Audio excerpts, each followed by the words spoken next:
Iglesia, los saludo con el amor que me inspira el Espíritu Santo para con todos aquellos que amamos al Señor. Amén. Gloria a Dios.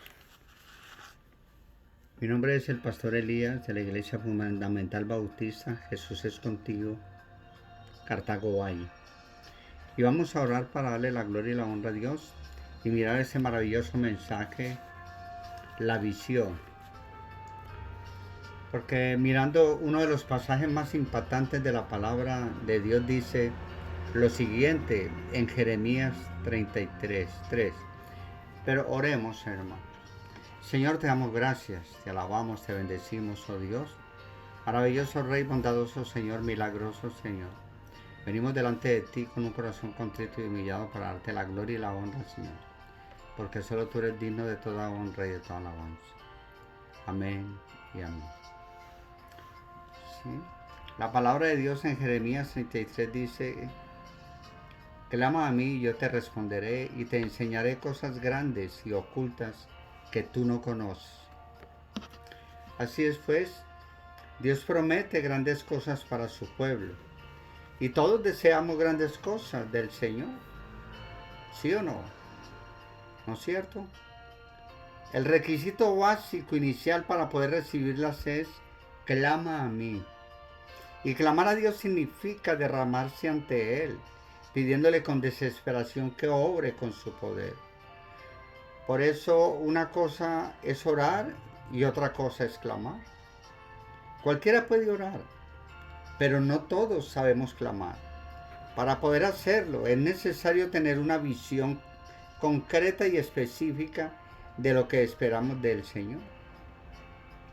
Sin una visión concreta y específica, el Espíritu Santo no podrá enseñarnos cosas grandes y ocultas. Los hombres de Dios que han hecho historia espiritual a lo largo de los siglos fueron hombres con una visión específica y concreta de parte de Dios. Alabado sea el Señor. Así que la característica principal de un hombre de Dios es que tiene una clara visión espiritual para saber hacia dónde va. Muchos se pierden en la nebulosa de la infertilidad espiritual de sus vidas y ministerio por no tener una visión concreta. El precio de la visión es muy alto. La Biblia lo enseña así en la vida de un personaje muy conocido llamado José. Su historia comienza así en Génesis 37:2. José, siendo de edad de 17 años, apacentaba las ovejas con sus hermanos. Aquí empieza la historia de José. Él apacentaba las ovejas con sus hermanos. Era uno más trabajando junto a sus hermanos. Todos hacían lo mismo. Parecía a simple vista que no hubiera diferencia entre él y sus hermanos. Pero Génesis 37:3 dice: y amaba a Israel, es decir, Jacob, y amaba a Israel su padre, a José, más que a todos sus hijos, y le hizo una túnica de diversos colores. La diferencia entre José y sus hermanos no estaba en el trabajo o la educación, sino en la túnica. Oh, gloria a Dios. Ella lo diferenciaba de los demás. La túnica representa la unción del Espíritu Santo. ¿Y sabías tú que muchos no toleran la unción del Espíritu Santo que hay sobre nuestras vidas? Ellos la rechazan, rechazándonos a nosotros. Cuando nos movemos en y por el Espíritu Santo, ponemos en evidencia la carnalidad y las motivaciones incorrectas de los demás. Así que si has recibido la unción del Espíritu Santo, no te alarmes si te ocurre lo mismo que a José. Acuérdense de la túnica. Esa es la diferencia. Continúa diciendo Génesis 37:5. Y soñó José un sueño. José era un hombre, aunque muy joven y inexperto, que tenía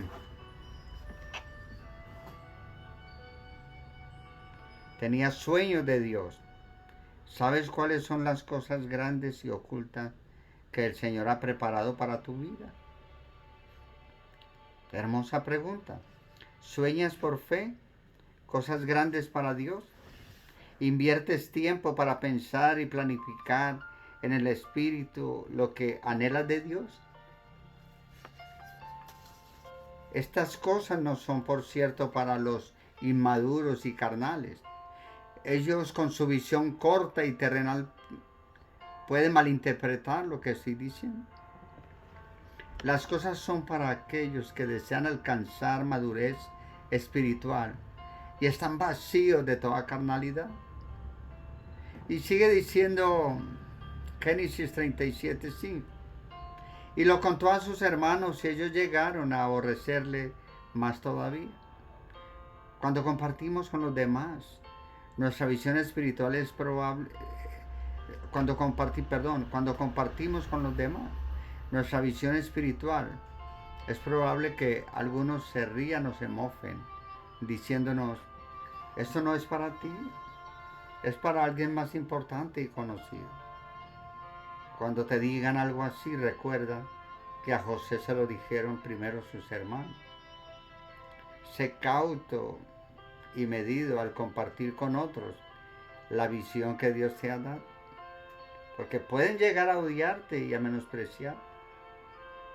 Lamentablemente, aún en estos días existe entre los ministros los celos y la competencia ministerial. El relato continúa ahora en Génesis 37:10, diciéndonos que José le contó a sus hermanos en qué consistían sus sueños. Nunca lo olvides, la visión es individual y a veces incomprensible para los demás. Dios tiene un plan específico para cada uno de sus hijos, para cada uno de sus siervos. Mire, Él está esperando que nos animemos y ejerzamos fe y veamos lo que Él quiere que veamos. Lo que yo vea es probable que difiera de lo que tú ves. Los hermanos de José no solo lo aborrecieron, sino que también le tenían envidia. Y hay siervos de Dios que, a pesar de estar activos, no saben hacia dónde van. Por eso, cuando se encuentran con alguien que sí tiene una visión clara y precisa de Dios y sabe hacia dónde se dirige, lo envidian. Lo envidian. Y debemos saber hacia dónde vamos y cómo haremos para poder llegar. Por cierto, para lograr todo esto, debemos buscar el rostro de Dios y caminar en intimidad con Él. Cuando tenemos una visión concreta de lo que Dios quiere hacer con nosotros, debemos esperar que la oposición, incomprensión y envidia de los demás, aún de los miembros de nuestra familia,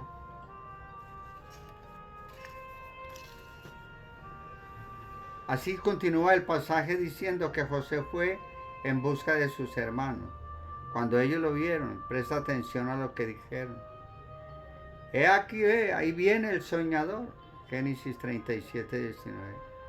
José era un soñador. El Señor desea que tú y yo también lo seamos, para cumplir su propósito y voluntad aquí en la tierra.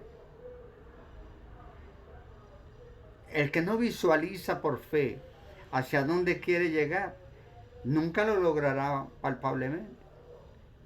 Recuerdo muy bien cuando hace varios años atrás, atravesando un tiempo de oscuridad, conflicto y puertas cerradas, que el Señor me desafió diciendo, esperas cosas grandes, deseas cosas grandes, visualiza las cosas grandes, cree las cosas grandes porque yo soy grande. Alabado sea el Señor. Esta palabra de ánimo llenó al instante mi vida de gozo y de fe, pues tomé esa palabra como una confirmación de lo que Dios deseaba y esperaba para mi vida y mi ministerio. Él desea y espera lo mismo de ti. Gloria a Dios. Por eso debemos ser valientes para tener una visión y debemos tener una visión para ser valientes.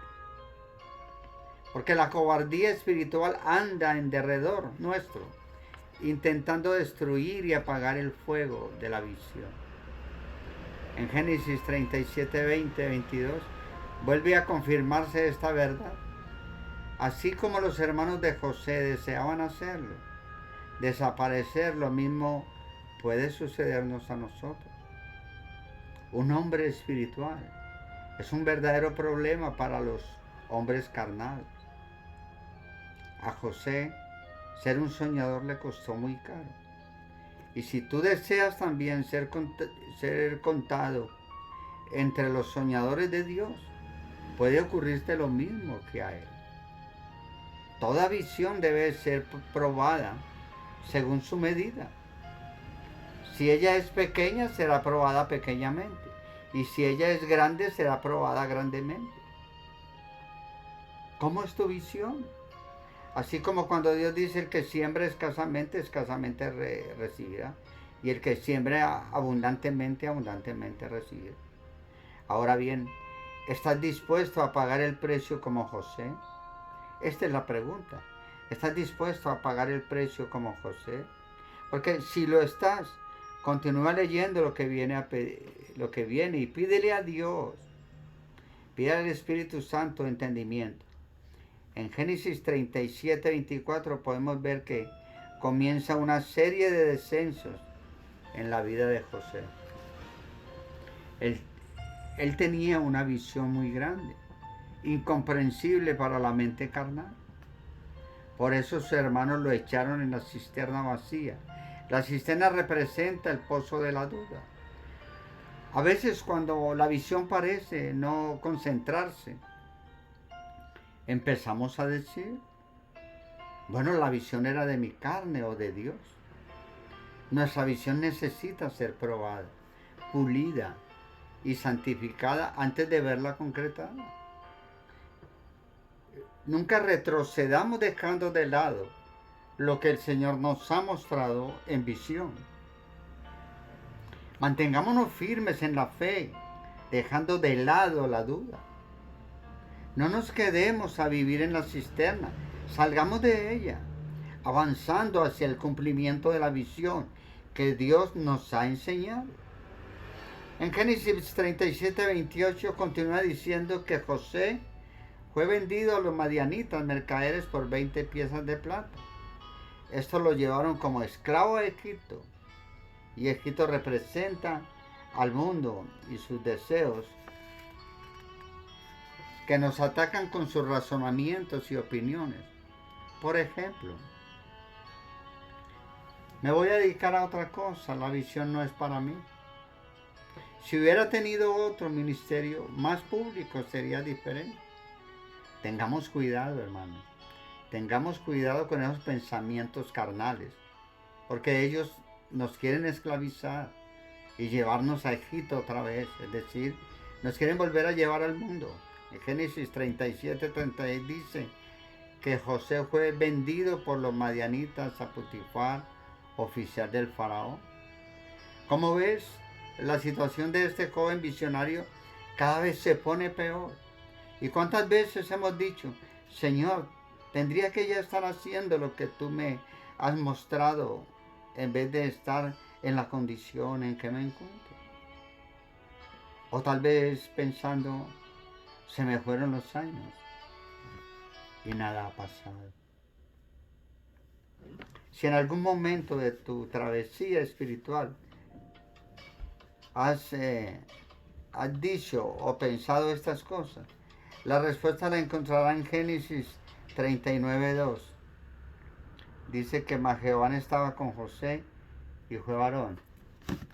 Génesis 39:2. Dice la palabra de Dios. Mas Jehová estaba con José y fue varón próspero, y estaba en la casa de su amo el egipcio. Y vio su amo que Jehová estaba con él, y que todo lo que hacía Jehová lo hacía prosperar en su mano. Y así halló José gracia en sus ojos, y le servía, y él le hizo mayordomo de su casa, y entregó en su poder todo lo que tenía.